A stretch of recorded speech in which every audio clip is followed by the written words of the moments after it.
બહારથી એકદમ ક્રિસ્પી અને અંદરથી એકદમ નરમ બનશે તો ચટણી સાથે ખૂબ જ સારા લાગશે। ફ્રેન્ડ્સ, સ્વાગત છે તમારું નીતા કુક બુક ચેનલમાં। આજે હું તમારી સામે લઈને આવી રહી છું મેથીના ભજીયા। તે સવારના નાસ્તામાં ચા અને ચટણી સાથે ખાઈ શકાય। તો વિડીયોને છેલ્લે સુધી જોજો, સ્કીપ કર્યા વગર। તો ચાલો બનાવીએ। વજનમાં 200 ગ્રામ જેટલી મેથી લઈ લીધી છે। તેને સુધારી લેવાની છે। આવી રીતે ડંડી નથી લેવાની અને તેને ધોઈ લેવાની છે 1-2 પાણીથી। તેને કાપ્યા પહેલાં જ ધોવાની છે જેથી તેનો ટેસ્ટ સારો રહે અને ટેસ્ટ જતો ના રહે તે માટે, અને પછી જ કાપવાની છે તેને ઝીણી ઝીણી, જેથી પહેલાં નહીં કાપવી।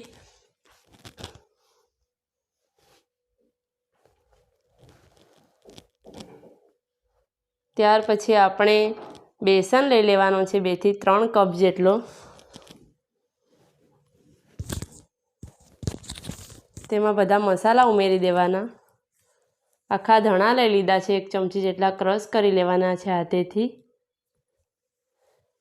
ત્યાર પછી 1 ચમચી જેટલી વરિયાળી, તેને પણ ક્રશ કરી લેવાની। 1 ચમચી આદુ લસણની પેસ્ટ, 2 ચમચી જેટલો લીલા મરચાં, થોડી હળદર ઉમેરવાની છે, ધાણા જીરું પાવડર 1 ચમચી,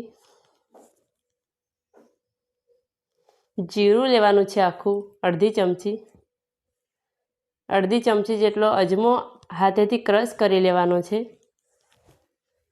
સ્વાદ પ્રમાણે મીઠું ઉમેરવાનું।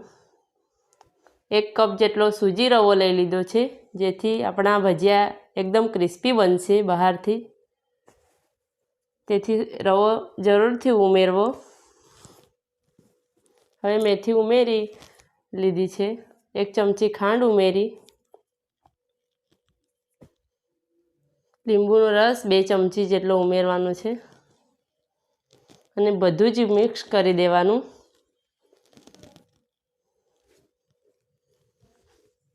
ત્યાર પછી લીલા ધાણા ઉમેરી દેવાના છે 1 વાટકી જેટલા।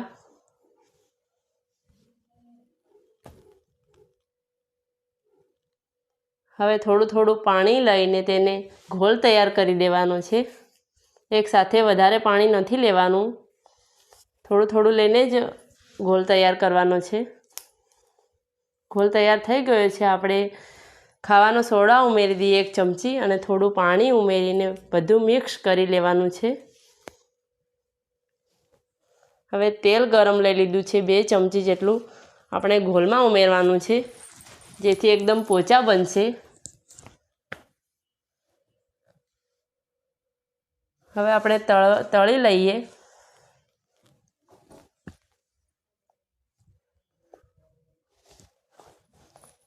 આવી રીતે બનાવશો તો જરૂરથી તમારા પોચા અને ક્રિસ્પી બનશે ભજીયા। તો એકવાર જરૂરથી ટ્રાય કરજો।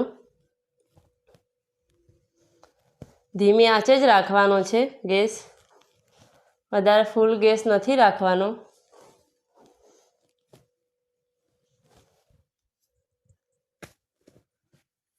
હવે કાઢી લઈએ આપણે એક પ્લેટમાં।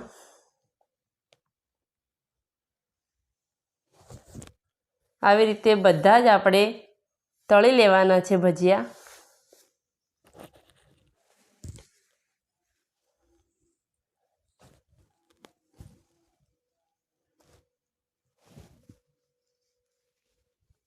બધા જ ભજીયા આપણા બની ગયા છે।